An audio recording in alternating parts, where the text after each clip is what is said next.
We are just 20 days away from November's midterm elections, and this year, CBS is diving into the data to give you a snapshot of what is driving the political conversation.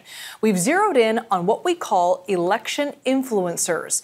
And to help explain what this is and what we've learned from all this, we are joined by Face the Nation moderator Margaret Brennan. Margaret, thank you so much for joining us. What's the genesis of this project?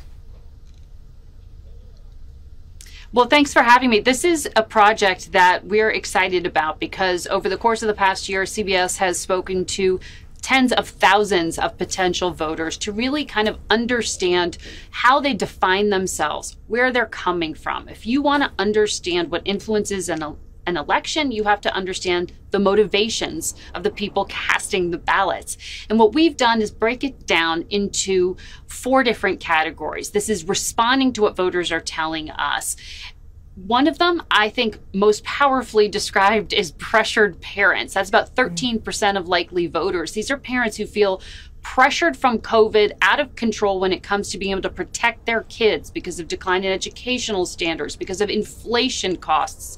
They're really frustrated with what they've been through. The Democrat and Republican titles aren't describing their experience in just DNR.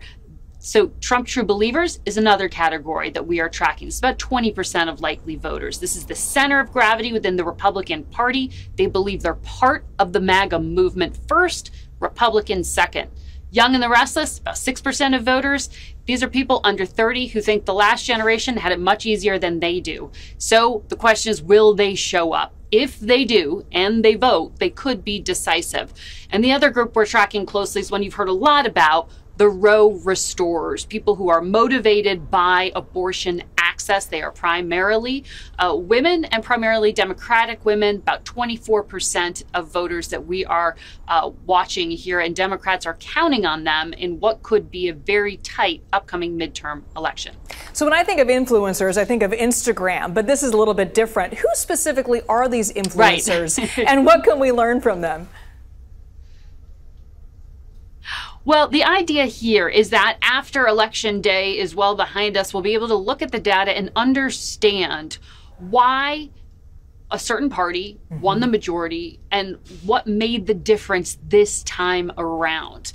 Because it's one thing to say, oh, put it in the R category or the D category, but to be able to say parents here were very motivated by things they were frustrated with in the classroom, for example. We saw education was an issue that was very powerful for Republicans in the state of Virginia last year when it came to motivating people to turn out.